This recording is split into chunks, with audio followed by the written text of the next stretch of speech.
أعوذ بالله من الشيطان الرجيم بسم الله الرحمن الرحيم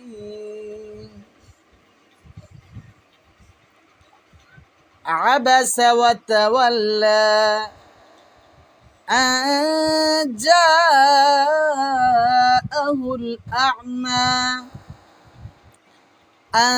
যা হামজা নুন জবর আন হতো কিন্তু পড়লাম, কারণটা জানো? নুন সাকিনের পরে কি আছে? নুন সাকিনের পরে অক্ষরটির নাম কি? জিম। এটা কিসের কায়দা? ইকফা। Very good. ইকফার মোট কয়টি অক্ষর? 15টি। ঝপ ঝপ ঝপ বলো।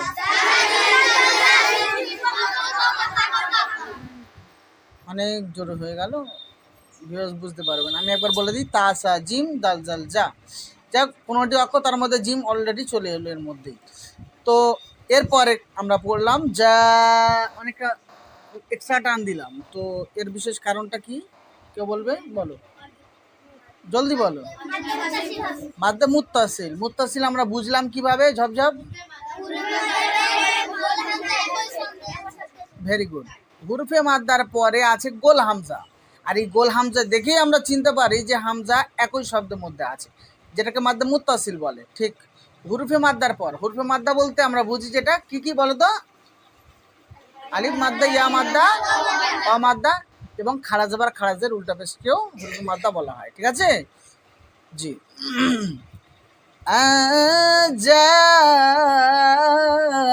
জাআহুল আ'মা ওয়ামা ইউদরিকা লাআল্লাহু ইয়াযাক্কা আও ইয়াযাক্কারু ফাতানফাআহু যিকরা। তা এটা কি কায়দা? নুন সাকিনের পরে কি আছে? ফা। ঝপ ঝপ বলো। নুন সাকিন তানবিনে ইকফা। ঠিক আছে, তার 15টি অক্ষরের মধ্যে আছে ফা, সে কারণে আমরা ইকফা করে পড়বো। নাকের মধ্যে আওয়াজকে লুকিয়ে অস্পষ্ট করে পড়বো, উজ্জ্ব করে পড়বো, আবছা করে পড়বো, পরিষ্কার করে আমরা পড়বো না, তাই তো? আচ্ছা, আউ ইয়াযাক্কারু ফাতানফাআহু যিকরা আম্মা মান ইস্তাগনা। এই গুন্নাটা করলাম, কারণটা জানো? Very good. ওয়াজিব গুন্না। কাকে বলে ওয়াজিব গুন্না? Very good. নুন এবং মিমের উপরে তাসদিদ হলে ওয়াজিব গুন্না হয়, এবং বিশেষ কোনো কায়দা ছাড়াই আশপাশে কিছু থাকতে হবে এমন কোনো জরুরি নয়। নুন এবং মিমের উপরে তাসদিদ দেখলেই ওয়াজিব গুন্না হবে এবং সেখানে গুন্না করা ওয়াজিব হয়ে যাবে। তাহলে আবার একবার, আম্মা মান ইস্তাগনা فأنت له تصدى। মোটা হবে। সদ অক্ষরটি কিসের মধ্যে আছে বলো তো? হরফে মুস্তাআলিয়া। হ সদ জদ গইন ত কবজা, এই 7টি অক্ষর মুস্তাআলিয়া, অর্থাৎ এদের উচ্চারণ ক্ষেত্রে আমাদের জিবের শেষ ভাগটা, অর্থাৎ যেটা আমাদের গলার সাথে লেগে থাকে, এই অংশটা উঁচু করে পড়তে হবে।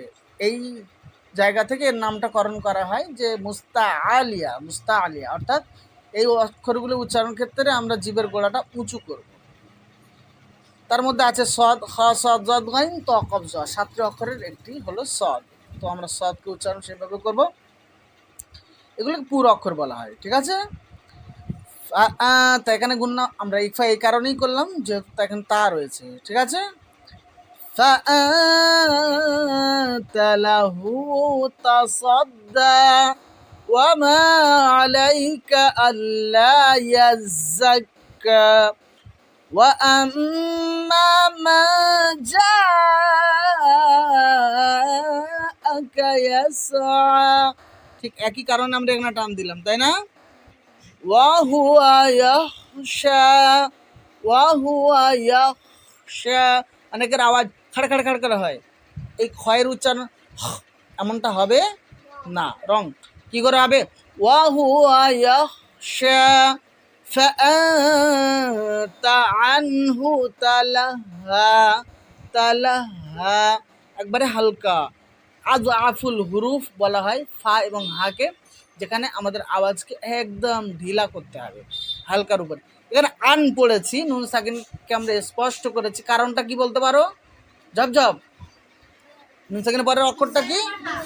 হ্যাঁ, আমরা কি বলবো এটাকে? ইজহারে ইজহার, নুন সাকিন তানমিনের ইজহার।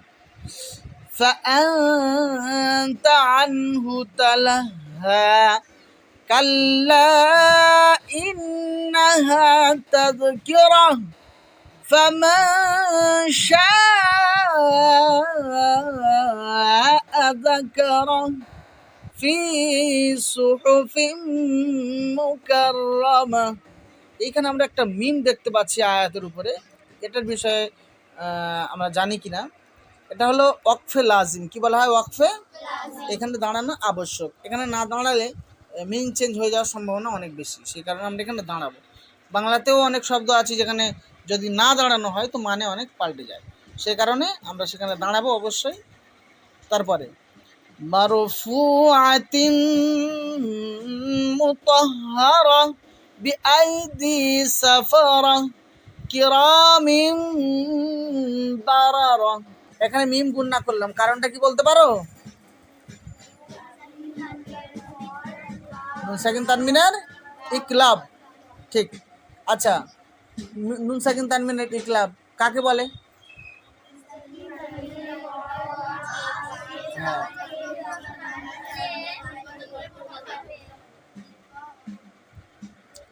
নুন সাকিন অথবা তানমিনের পরে যদি বা আসে তাহলে সেই ক্ষেত্রে নুন সাকিন ও তানমিনকে, যার পরে আর কি বা এলো, সেটাকে আমরা কি করব? মিমের দ্বারা পরিবর্তন করে দেবো, যাতে আমাদের অসুবিধা না হয়। সেই কারণে ছোট্ট একটা মিম এখানে অলরেডি লেখাই থাকে। কিরামিন বারারা কুতিলাল ইনসানু মা আকফারা। মা এটা কি কায়দায়? মাদ্দে মুনফাসিল। কিভাবে বুঝলাম? উরফে মাদ্দার পরে আছে লম্বা হামজা। ঠিক, লম্বা হামজা আছে, এই কারণে আমরা মাদ্দে মুনফাসিল বলছি। 4 আলিফ পরিমাণ টান দিয়ে পড়তে হবে। আমরা একাধিকবার বলেছি যে মাদ্দে মুত্তাসিল ও মুনফাসিল মধ্যে পার্থক্য কি। যেহেতু দুজনকেই 4 আলিফ টান দিতে হয়, পার্থক্য শুধু এতটুকু যে যদি ওয়াকফ মাদ্দে মুত্তাসিলের উপরে করতে হয় তাহলে 4 আলিফ পরিমাণ টান দিয়েই ওয়াকফ করতে হবে, দাঁড়াতে হবে। আর যদি মাদ্দে মুনফাসিল অর্থাৎ এরকম মা বলে আমি দাঁড়াতে চাই, সেই ক্ষেত্রে আমাকে 1 আলিফ পরিমাণ টান দিয়ে ওয়াকফ করতে হবে। পরক্ষণে আমি যখন আবার পড়বো এর পর থেকে, তখন আমি আবার এটাকে 4 আলিফ পরিমাণ টান দিয়েই পড়বো। এতটুকু পার্থক্য। ওয়াকফের ক্ষেত্রে মুত্তাসিলের সময় 4 আলিফ পরিমাণ টান দিয়ে আমরা দাঁড়াবো, এবং মুনফাসিলের ক্ষেত্রে আমরা 1 আলিফ পরিমাণ টান দিয়ে দাঁড়াবো। তারপরে মিন আইয়ি শাইইন খালাকা, এখানে আমি দু জায়গাতেই স্পষ্ট করলাম, নুনে সাকিনেতেও এবং তানমিনেতেও। মিন, এখানে কেন মিন বললাম, স্পষ্ট কেন করলাম বলো তো? জি, নুন সাকিন তানমিনের ইজহার, হামজা আছে, হামজা ইজহারের অক্ষর 6টি, হামজা হা আইনা গইন খার মধ্যে হামজা আছে। ঠিক। তারপরে বলো তো শাই ইন, এখানে কেন করলাম?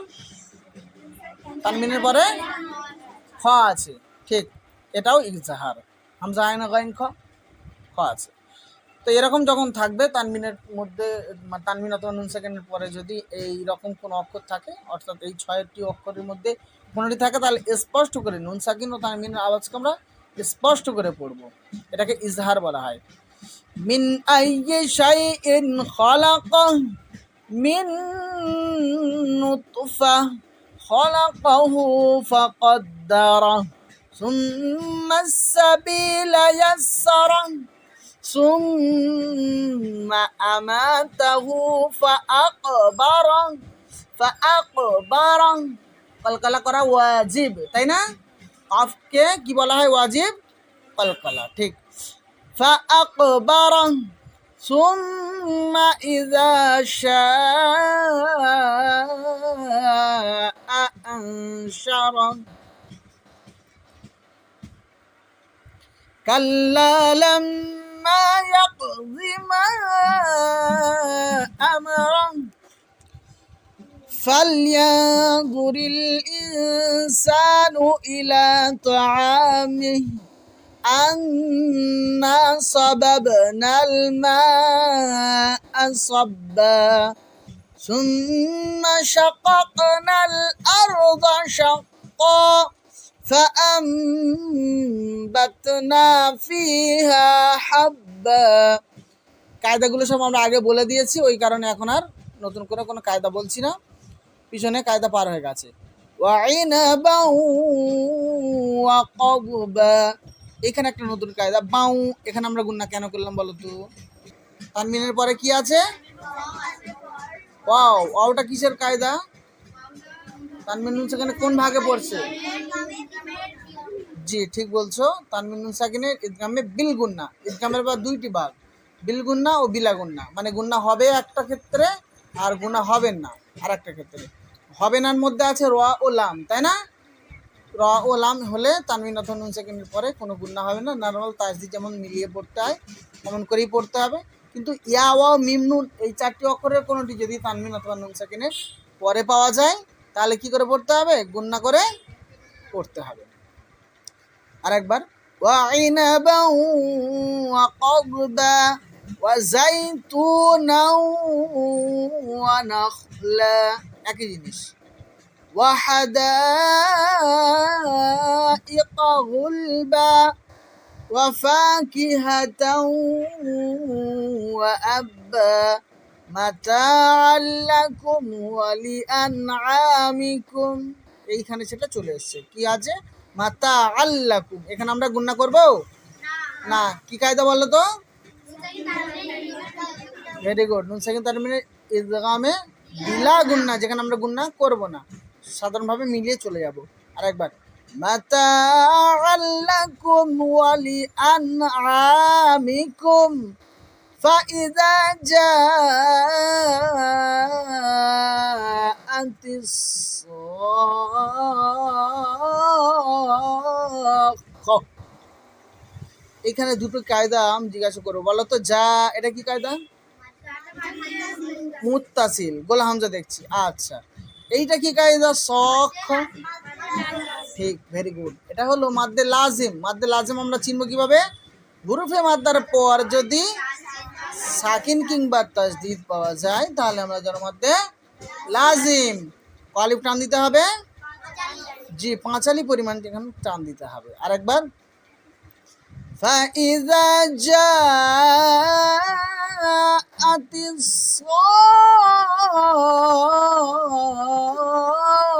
সাখা ইয়াওমা ইয়াফিরুল মারউ মিন আখিহি وأمه وأبيه وصاحبته وبنيه لكل امرئ منهم يومئذ شأن يغنيه। এখানে একটা কায়দা, ইয়াউমা ইযিন বললাম, কি কায়দা বলো তো? তানবিনের পরে নুন সাকিন তানবিনের ইকফা, ঠিক, কেননা সিন আছে। তারপরে তা শানুই হবে না, শানুই, কেন? হামজা সাকিন ঝাটকা দিয়ে পড়তে হয়। নুই কেন পড়বো? কায়দাটা কি? নুন সাকিনের পরে কি আছে? সরি, তানমিন। জি, তানমিনের পরে আছে ইয়া, তো নুন সাকিন তানমিনের পরে যদি ইয়া থাকে এটা কি বললে? ইদগামে বিল গুন্না, ঠিক, ইয়া ওয়া মিমের মধ্যে ইয়া দেখতে পেলাম। আচ্ছা ঠিক আছে। لكل امرئ منهم يومئذ شأن يغنيه وجوه يومئذ مسفرة। এই দুটো কায়দা একই, তানমিনের পরে ইয়া আছে, এর আগে অনেকবার পার হয়ে গেল। ইয়াউমা ইযিম এটাও একই কায়দা, তানমিনের পরে মিম আছে, কি কায়দা বলো তো? ইদগামে বিল গুন্না, ঠিক আছে। উজুহু ইয়াউমাইযিম মুসফিরা দাহিকাতুম মুস্তাবশিরা ওয়া উজুহু ইয়াউমাইযিন আলাইহা গাবারা। তারহাকুহা কতারা। তার বলা যাবে? তার না, কেন বলো তো কেন? ইয়াস, রসাকিন আগে জাবরা আছে, পুর হবে। পুর হওয়ার অনেক ক্ষেত্র আছে, তার মধ্যে প্রধানত হলো জাবার এবং জাবার এবং পেশ যদি রয়ের উপরে হয় তাহলে রপুর হয়, রয়ের নিচে জের হলে বারিক হয়। মুসাদ্দেদের উপরে জাবার অথবা পেশ হলে রপুর হয়, মুসাদ্দেদের নিচে জের হলে বারিক হয়। রসাকিনের আগে জাবার কিংবা পেশ হলে রপুর হয়, রসাকিনের আগে জের হলে বারিক হয়। এরকম আরও আছে কায়দা, তো সেটা বিস্তারিত কখনো আরেকবার আলোচনা করা হবে। তাহলে এখন কি, রসাকিনের পূর্বে জাবার হওয়ার কারণে কি বলছি? পুর। তাহলে তার বলা যাবে না, কি বলতে হবে? তার তার তার হাকুহা কতারা উলাইকা হুমুল কাফারাতুল ফাজরা। সাদাকাল্লাহুল আযীম।